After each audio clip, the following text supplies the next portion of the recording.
We are Onyx Imaging. We are the highest rated and most reviewed printer service center in Oklahoma. Hey there YouTubers, it's your girl Brett over here at Onyx Imaging. In this video today, I'm going to show you how to print a supply status page on a Xerox VersaLink C405. Alright, so first thing you want to do is hit this button right here. This is for your devices. Go ahead and click that, and then you want to hit About. And then you're going to scroll all the way down until you see Information Pages. And then you see right here the third one says Supply Usage Report. Go ahead and click that. Then your printer should start printing your supply status page.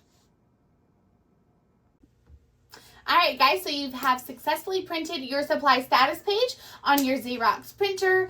Thank you for watching our video today, and I hope you guys have a wonderful day. Thank you for watching. If you're interested in how you can receive free labor on all of your service calls, as well as how to qualify for free printer upgrades, contact us today.